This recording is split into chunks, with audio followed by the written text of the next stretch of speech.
வணக்கம். Welcome back to my channel Tamil quality inspection. இன்னைக்கு வந்து ஒரு புது வீடியோல உங்கள சந்திக்கிறதுல ரொம்ப மகிழ்ச்சி. இன்னைக்கு நம்ம டாபிக் என்ன எத பத்தி பார்க்க போறோம் அப்டின்னா, சிஷிப் 3.1ல இந்த லீடிங் கொஸ்டின பத்தி தான் வந்து நம்ம வந்து டிஸ்கஸ் பண்ண போறோம். ஸோ லீடிங் கொஸ்டின் எப்படி கேட்பாங்க? அத நம்ம எப்படி ஆன்சர் பண்ணணும்? எல்லாம் வந்து இந்த வீடியோல வந்து பார்த்து தெரிஞ்சுப்போம். வாங்க வீடியோக்குள்ள போலாம். நான் வந்து ஒரு 5 கொஸ்டின் எடுத்திருக்கேன். ஸோ அந்த 5 கொஸ்டின வந்து நம்ம வந்து ஃபர்ஸ்ட் பார்ப்போம். ஸோ அடுத்தடுத்த வீடியோல வந்து இன்னும் ஃபர்தரா வந்து டிஸ்கஸ் பண்ணுவோம். அந்த ரீடிங் கொஸ்டின் எப்படி வரும் அப்டின்னா, ஃபர்ஸ்ட் ஒரு கொஸ்டின் குடுத்துருவாங்க. சரிங்களா? அதுக்கப்புறம் அத ரிலேட் பண்ணி இன்னொரு கொஸ்டின் வந்து குடுப்பாங்க. ஸோ, அத லீடா வச்சு இன்னொரு கொஸ்டின் வந்து குடுப்பாங்க. அத நம்ம ஆன்சர் கண்டுபிடிக்கணும். சரிங்களா? அப்படிதான் வந்து கேட்பாங்க. ஃபர்ஸ்ட்டு வந்து ஒரு கொஸ்டின் பார்ப்போம். Which value will be an important factor with regards residual stress? சரிங்களா? இதுல எந்த வேல்யூ ரொம்ப இம்பார்ட்டன்ட் ஃபேக்டர் ரெசிடுயல் ஸ்ட்ரெஸ்ஸுக்கு அப்படின்னு நம்ம வந்து பார்க்க போறோம். சரிங்களா? ஃபர்ஸ்ட்டு ரெசிடுவல் ஸ்ட்ரெஸ்னா என்ன அப்படின்னு வந்து தெரிஞ்சுப்போம். சரிங்களா? ஒரு இன்டர்னல் ஸ்ட்ரெஸ் வந்து மெட்டீரியல்ல வந்து ஃபார்ம் ஆயிருக்கு. அதான் வந்து ரெசிடுவல் ஸ்ட்ரெஸ். ஒரு வெல்டிங் அப்போ டியூ டு ஹீட். சரிங்களா? ஹீட் அண்ட் கூலிங் இதனால ஒரு ஸ்ட்ரெஸ் வந்து ஃபார்ம் ஆயிருக்கும். ஸோ அது பேர் தான் வந்து ரெசிடுவல் ஸ்ட்ரெஸ். ஸோ இது வெல்டிங் மூலியமா வரலாம்.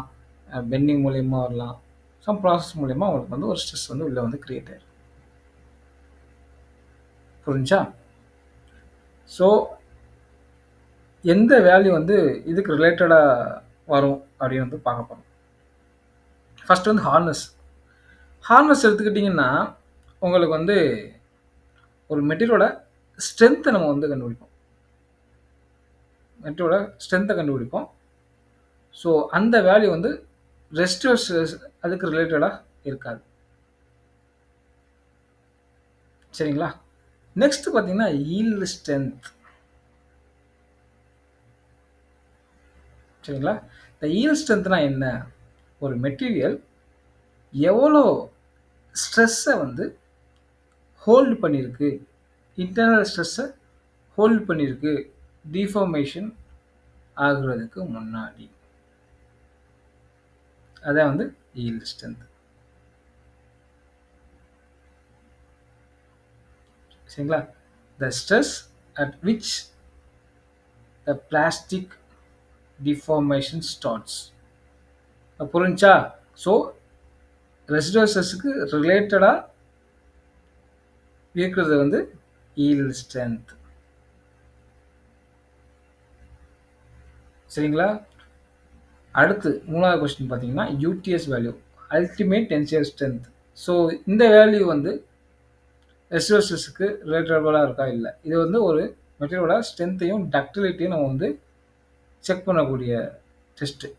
ஸோ இந்த வேல்யூ வச்சு நம்ம வந்து மெட்டீரியல் வந்து ஸ்ட்ரென்த் எப்படி இருக்கு, டக்டைல் ப்ராப்பர்ட்டி எப்படி இருக்கு, அப்படி தான் நம்ம வந்து கண்டுபிடிப்போம். அடுத்து சார்பி இம்பாக்ட் வேல்யூ. இந்த வேல்யூ ஒரு மெட்டீரியல் வந்து எப்படி டஃப்பரா இருக்கு, அதுக்கப்புறம் அதோட பிரிட்டில் ப்ராப்பர்ட்டிஸ் எப்படி இருக்கு அப்படின்னு நம்ம வந்து சார்பி இம்பாக்ட் வேல்யூ மூலியமா நம்ம செக் பண்றோம். ஸோ இந்த வேல்யூ வந்து ரெசிடுவல் ஸ்ட்ரெஸ்ஸுக்கு ரிலேட்டபுளா இருக்காது. ஸோ ரிலேட்டபுளா இருக்கிறது வந்து யீல்டு ஸ்ட்ரென்த். சரிங்களா? என்னன்னா யீல்டு ஸ்ட்ரென்த்னா என்ன? இப்போ வந்து யீல்டு ஸ்ட்ரென்த்னா ஒரு மெட்டீரியல் வந்து பிளாஸ்டிக் டிஃபார்மேஷன் ஆகிறதுக்கு எவ்வளோ ஸ்ட்ரெஸ்ஸை வந்து ஹோல்டு பண்ணி டிஃபார்மேஷன் ஆகுது மெட்டீரியல், அதுதான் வந்து யீல்டு ஸ்ட்ரென்த். ஓகேங்களா? ஸோ இதுக்கு ஆன்சர் வந்து யீல்டு ஸ்ட்ரென்த். சரிங்களா? இதுக்கு லீட் கொஸ்டின் பார்த்தீங்கன்னா, with regards to the previous question and the correct answer, why is this the case? So முந்தைய கொஸ்டினும் அதோட கரெக்ட் ஆன்சரும் எப்படி வந்துச்சு, ஹவ் இட்ஸ் கேம் அப்படின்னு வந்து பார்க்க போகிறோம். ஆல்ரெடி நான் வந்து சொல்லியிருக்கேன். இப்போ ஈல்டு பாயிண்ட். ஈல்டு பாயிண்ட்னா என்ன? அப்படின்னா எந்த பாயிண்டில் உங்களுக்கு வந்து அந்த டிஃபார்மேஷன் பிளாஸ்டிக் டிஃபார்மேஷன் ஸ்டார்ட் ஆகுதோ அதுதான் வந்து ஈல்டு பாயிண்ட். ஈல்டு ஸ்ட்ரென்த்னா என்ன? ஒரு மெட்டீரியல் எவ்வளோ ஸ்ட்ரெஸ்ஸை வந்து ஹோல்ட் பண்ணியிருக்கு டிஃபார்மேஷன் நடக்கிறதுக்கு முன்னாடி, அதான் வந்து ஈல்டு ஸ்ட்ரென்த்து. ஒரு மெட்டீரியலில் ஹையஸ்ட் ஈல்டு பாயிண்ட் இருந்துச்சு அப்படின்னா அப்போ வந்து அதிகமாக ஸ்ட்ரெஸ்ஸை வந்து அது ஹோல்ட் பண்ணியிருக்கணும், ரைட்டா? அப்போ தான் வந்து ஹையஸ்ட் ஈல்டு பாயிண்ட் கிடைக்கும். புரிஞ்சா? ஸோ ஒவ்வொன்றா நம்ம வந்து பார்ப்போம். Heart material will not move much during welding and therefore will contain higher stress. So அந்த அந்த கொஸ்டினுக்கு அந்த ஆன்சர் எப்படி வந்துச்சு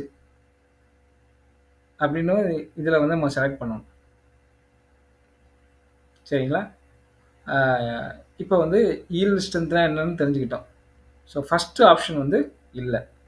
ஏன்னா ஹார்ட் மெட்டீரியல் நீங்கள் பார்த்தீங்கன்னா உங்களுக்கு வந்து அந்த அளவுக்கு ஸ்ட்ரெஸ்ஸை வந்து ஹோல்ட் பண்ணாது, ஓகேங்களா?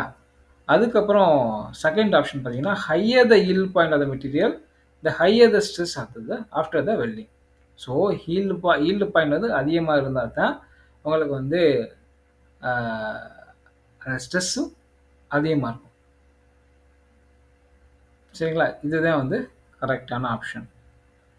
அதுக்கப்புறம் மூணாவது ஆப்ஷன் பார்த்தீங்கன்னா with a high UDS stress R low. இப்போ வந்து டென்சைல் ஸ்ட்ரென்த்து வந்து ஹையாக இருந்துச்சு அப்படின்னா ஸ்ட்ரெஸ் வந்து ரொம்ப லோவாக இருக்கும் அப்படின்னு சொல்கிறாங்க. ஸ்ட்ரெஸ்ஸுக்கும் அல்டிமேட் டென்சைல் ஸ்ட்ரென்த்துக்கும் எந்த ஒரு யூஸும் இல்லை, ரிலேஷனும் இல்லை. அதுக்கப்புறம் if the Charpy impact values are low stress will be high. So Charpy impact value ஒரு மெட்டீரியலோட டஃப்னஸை வந்து நம்ம வந்து செக் பண்ணுறது தான் நம்ம அந்த வேல்யூ. அது லோவாக இருந்துச்சுன்னா உங்களுக்கு வந்து ப்ராப்பர்ட்டிஸை தான் நம்ம வந்து அஃபெக்ட் பண்ணோம், ஸ்ட்ரெஸ் இன்க்ரீஸ் ஆகாது, ஓகேங்களா? ஸோ ஆன்சர் இஸ் பார்த்தீங்கன்னா higher the yield point of the material the higher the stress after the welding. Yield point அதிகமாக இருந்துச்சுன்னா அதிகமான ஸ்ட்ரெஸ்ஸை வந்து அதை வந்து ஹோல்ட் பண்ணியிருக்கும், ஓகேங்களா? இந்த கொஸ்டின் வந்து உங்களுக்கு புரிஞ்சிருக்குன்னு நினைக்கிறேன். ஸோ ஃபஸ்ட் ஒரு கொஸ்டின் வரும். ஸோ அந்த கொஸ்டினுக்கு இந்த ஆன்சர் வந்து கண்டுபிடிப்போம். ஸோ இது எப்படி இந்த கொஸ்டினுக்கு இந்த ஆன்சர் வந்து வந்துச்சு அதை தான் வந்து செகண்ட் லீடிங் கொஸ்டின் வந்து கண்டுபிடிக்கணும், ஓகேங்களா? அடுத்து ரெண்டாவது கொஸ்டின் பார்த்தீங்கன்னா to reduce residual stress which of the following will be the most effective. ஒரு ரெசிடியூவல் ஸ்ட்ரெஸ்ஸை குறைக்கிறதுக்கு எந்த மெத்தட் வந்து ரொம்ப எஃபெக்டிவாக இருக்கும் அப்படின்னு வந்து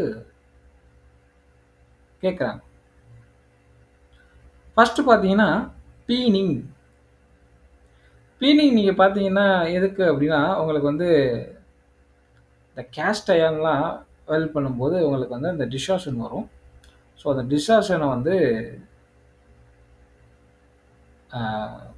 ரெடியூஸ் பண்ணுறதுக்காக அவங்களுக்கு வந்து இந்த பீனிங் வந்து பண்ணுவாங்க, ஹேமரிங் சொல்லுவாங்க. ஸோ இதனால் அவங்களுக்கு ஸ்ட்ரெஸ்ஸு குறையுமா அப்படின்னா குறையாது. ஏன்னா நம்ம அடிக்கும்போது உள்ளே வந்து சம் ஸ்ட்ரெஸ் வந்து ப்ரெசண்ட் ஆகும், சரிங்களா? பெண்டாக இருக்கும்போது நம்ம அடிக்கும்போது உங்களுக்கு வந்து கம்ப்ரெசிவ் ஃபோர்ஸ் வந்து அந்த இடத்துல நடக்கும். ஸோ அதனால் ஸ்ட்ரெஸ் வந்து உள்ளே இருக்கும். அதுக்கப்புறம் டோ கிரைண்டிங் பண்ணுறதுனால அந்த ரெசிடுவல் ஸ்ட்ரெஸ் குறையுதா அப்படின்னா இல்லவே இல்லை. டோ கிரைண்டிங் எதுக்கு பண்ணுறோம் அப்படின்னா இப்போ டோ வந்து உங்களுக்கு வந்து ஒரு ஷார்ப் எட்ஜஸ் அப்படி இருக்குது அப்படின்னா எக்ஸ்டர்னல் ஃபோர்ஸ் எதுவும் ஆக்ட் ஆகும்போது அந்த இடத்துல வந்து உங்களுக்கு வந்து பிரேக் ஆக வாய்ப்பு இருக்குது. சரிங்களா? இப்போ வந்து கண்டினியூஸாக ஒரு லோடு வந்து ஆக்ட் ஆகிட்டே இருக்கு அப்படின்னா அந்த இடத்துல பிரேக் ஆக வாய்ப்பு இருக்குது. ஸோ அதனால உங்களுக்கு ரெசிடுவல் ஸ்ட்ரெஸ் வந்து குறையாது. இப்போ நீங்கள் பிளெண்ட் பண்ணிட்டீங்க, அதனால் உங்களுக்கு வந்து அந்த பிரேக் ஆகாமல் தடுக்கலாம், அவ்வளோதான். எக்ஸ்டர்னல் எதுவும் ப்ரெஷர்னால அந்த இடத்துல வந்து அந்த ஸ்ட்ரெஸ் கான்சன்ட்ரேஷன் வந்து நடக்காமல் தடுக்கலாம், அவ்வளோதான். பட் அதனால உங்களுக்கு வந்து ரெசிடுவல் ஸ்ட்ரெஸ் வந்து குறையாது. ஓகே. 3வது பார்த்தீங்கன்னா, போஸ்ட் ஹைட்ரஜன் ரிலீஸ். இந்த போஸ்ட் ஹைட்ரஜன் ரிலீஸ்னா என்ன? இந்த போஸ்ட் ஹீட்டிங்கை தான் வந்து post hydrogen release. So post heating பண்ணும்போது உங்களுக்கு வந்து இந்த ஹைட்ரஜன் ரிமூவ் பண்ணுறதுக்கு நம்ம அந்த போஸ்ட் ஹைட்ரஜன் வந்து போஸ்ட் ஹீட்டிங் வந்து நம்ம வந்து பண்ணுறோம். ஸோ ரெசிடுவல் ஸ்ட்ரெஸ்ஸை குறைக்கிறதுக்கு கிடையாது. ஸோ அந்த ஆப்ஷனும் இல்லை. ஃபஸ்ட்டு 3 ஆப்ஷனும் இல்லை. 4வது ஆப்ஷன் போஸ்ட்வெல் ஹீட் ட்ரீட்மெண்ட். ஸோ இந்த போஸ்ட்வெல் ஹீட் ட்ரீட்மெண்ட் தான் வந்து நம்ம அந்த ரெசிடுவல் ஸ்ட்ரெஸ்ஸை வந்து ரெடியூஸ் பண்ணுறதுக்கும், அதே மாதிரி இந்த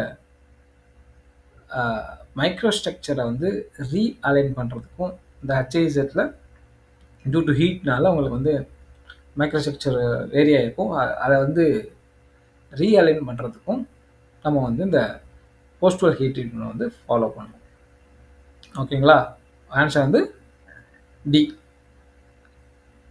ஸோ 2A லீடிங் கொஸ்டின் பார்த்தீங்கன்னா, with reference to the previous question and the correct answer, why would it be the most effective?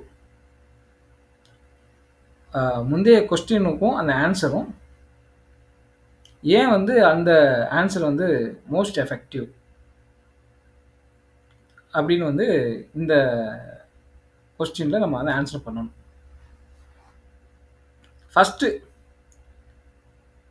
பீனிங் puts the weld into compression other than the tension. சரிங்களா? இந்த பீனிங் வந்து நம்ம வந்து பண்ணும்போது உங்களுக்கு வந்து கம்ப்ரெஷன் ஆகும். சரிங்களா? அப்போ அங்கே வந்து ஒரு டென்ஷன் வந்து கிரியேட் ஆகும். ஸோ அதனால தான் நம்ம வந்து போஸ்டல் ஹீட் ட்ரீட்மெண்ட் வந்து சூஸ் பண்ணுமா? இல்லையே இல்லை. அதுக்கப்புறம் this will reduce the stress concentration point. So இந்த போஸ்டுவல் ஹீட் ட்ரீட்மெண்ட் வந்து உங்களுக்கு வந்து இந்த கான்சன்ட்ரேஷன் பாயிண்டை வந்து ரெடியூஸ் பண்ணுமா? இல்லை. அடுத்து வந்து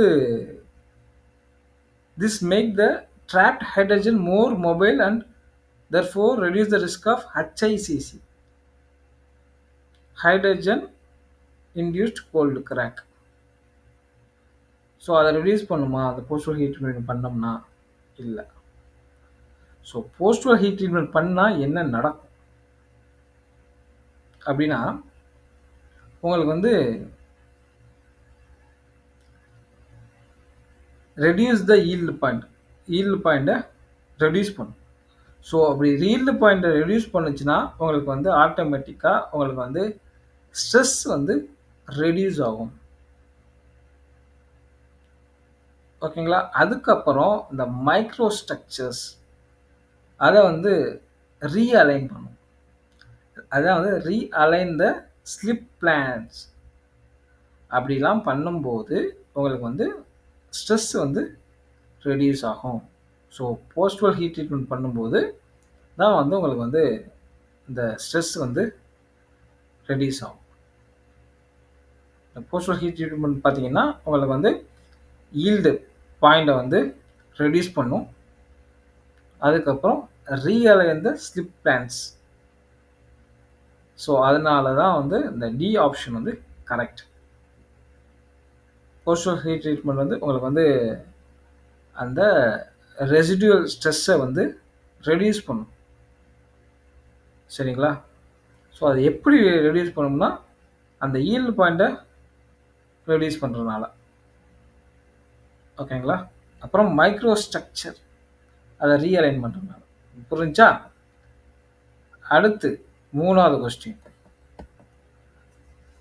A 10 fillet welded one side on a carbon manganese steel plate 1000 long can suffer from distortion if unrestrained or not preset. Which of the following welding process would cause most distortion in this case? ஒரு 10 fillet weld ஒரு side நீங்கள் வந்து weld பண்ணுறீங்க 1000 அந்த லென்த்துக்கு. So எந்த ஒரு ரெஸ்ட்ரெயினும் நீங்கள் வந்து யூஸ் பண்ணலை.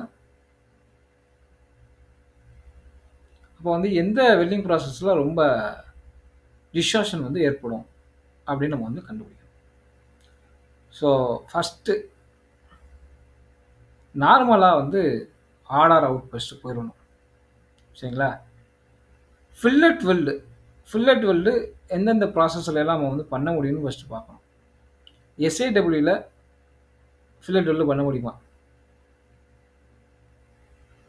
So SAW mostly suitable for butt வெல்டுக்கு மோஸ்ட்டாக சூட்டபுளாக இருக்கும்.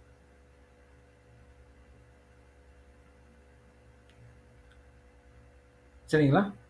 அதுக்கப்புறம் FCAW flux core arc welding, இது நீங்கள் பார்த்தீங்கன்னா ஒரு செமி ஆட்டமைஸ்ட். சரிங்களா? இது பார்த்தீங்கன்னா உங்களுக்கு சர்க்கம்பரன்ஸ் ஆஃப் த ஏரியாவில் வந்து வெல்ட் பண்ண முடியும். எஃப்சிஏடபிள்யூ இது ரெண்டும் அவுட்டு, ஃபில்லட் வெல்டு பண்ண முடியாது. ஸோ 3வது நீங்கள் பார்த்தீங்கன்னா டிக்கு இருக்குது, மிக்கு இருக்குது. ஸோ இதை ரெண்டு வச்சு நம்ம வந்து ஃபில்லட் வெல்டு வந்து பண்ணலாம். ரைட்டா? ஸோ மேக் எடுத்துக்கங்க, மேக் ப்ராசஸ். ஸோ இதில் பார்த்தீங்கன்னா உங்களுக்கு வந்து அந்த 1000 வந்து நம்ம வந்து ரொம்ப ஃபாஸ்ட்டாக வந்து வெல்ட் பண்ணலாம், ஃபில்லட் வெல்டில் அடிக்கலாம். ஸோ நம்ம ஃபாஸ்ட்டாக நம்ம வந்து வெல்ட் பண்ணும்போது உங்களுக்கு வந்து ஹீட் இன்புட் வந்து அந்த அளவுக்கு இருக்காது. ஹீட் இன்புட் வெரி லோவாக தான் இருக்கும் நம்ம ஃபாஸ்ட்டாக மூவ் பண்ணுறதுனால. சரிங்களா? ஆனால் டிக் இருக்குது பார்த்தீங்களா? டிக்கில் பார்த்தீங்கன்னா உங்களுக்கு வந்து ரொம்ப தின்னர் பிளேட்டில் வந்து ரொம்ப சூட்டபுளாக இருக்கும் திக்கு. இதுவே திக்குக்கு வந்து நாட் சூட்டபுள். ஸோ அதிக டைம் எடுத்துக்கும் நம்ம வந்து வெல்ட் பண்ணுறதுக்கு. சரிங்களா? ஸோ ஸ்லோவாக தான் நம்ம வந்து வெல்ட் பண்ண முடியும். ஸோ 10 ஃபில்லட் வெல்டு நம்ம வந்து பண்ணும்போது அதிக டைம் எடுத்துக்கும். அதே மாதிரி அதிக ரன் உங்களுக்கு வந்து நம்ம வந்து டெபாசிட் பண்ணணும். ஸோ இப்போ வந்து அதிக ரன்னு அது போக ஸ்லோவாக பண்ணும்போது அந்த இடத்துல ஹீட் இன்புட் வந்து அதிகமாக இருக்கும். ஸோ அப்படி ஹீட் இன்புட் வந்து அதிகமாக இருக்குது அப்படின்னா அந்த இடத்துல வந்து டிஸ்டார்ஷன் வர்றதுக்கு வாய்ப்புகள் இருக்குது. சரிங்களா? ஸ்லோ ப்ராசஸ்னால தான் வந்து உங்களுக்கு ஹீட் வந்து அதிகமாக அந்த இடத்துல ட்ரான்ஸ்ஃபர் ஆகுது. ஸோ அது போக அந்த இடத்துல வந்து மல்டிபிள் ரன்ஸ் அடிக்கும்போது உங்களுக்கு இந்த டிஸ்டார்ஷன் வந்து ஏற்படுது. பட் மேகில் பொறுத்த வரைக்கும் நீங்கள் பார்த்தீங்கன்னா உங்களுக்கு வந்து ஃபில்லட் வெல்ட் பண்ணும்போது 1000 நீங்கள் போகும்போது ஃபாஸ்ட்டாக நீங்கள் வந்து மூவ் பண்ணிட்டு அடிச்சுட்டு போயிடலாம். பட் இருந்தாலும் நீங்கள் வந்து மல்டிபிள் ரன்ஸ் யூஸ் பண்ணுவீங்க. ஸோ ஆனால் ஹீட் இன்புட் டிக் வெல்டிங்கில் கம்பேர் பண்ணும்போது டிக்கில் வந்து அதிகம் இந்த டைப் ஆஃப் வெல்டில். சரிங்களா? நார்மலாக நீங்கள் பார்த்தீங்கன்னா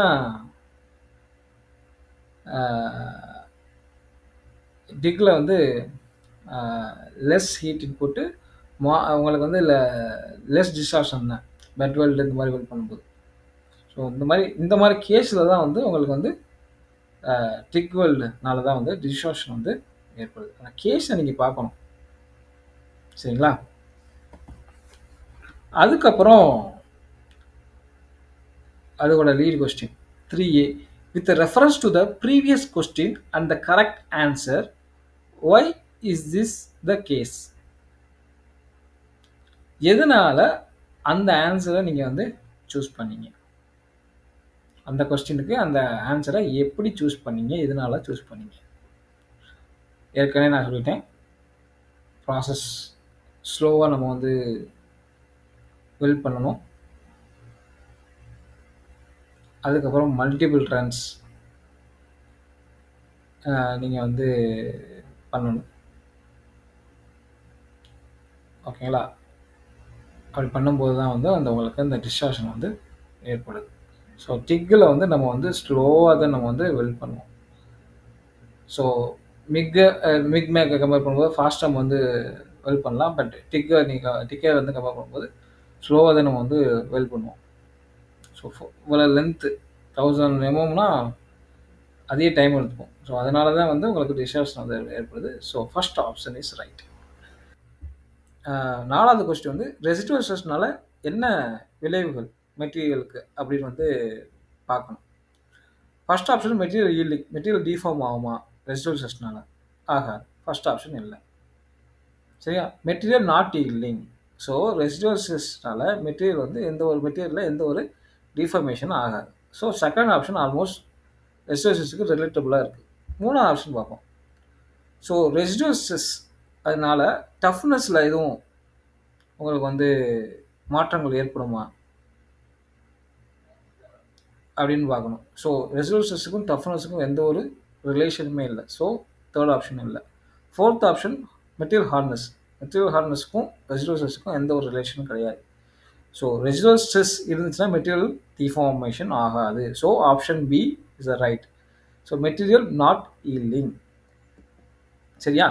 ஸோ அதுக்கு lead question 4A with reference to the previous question.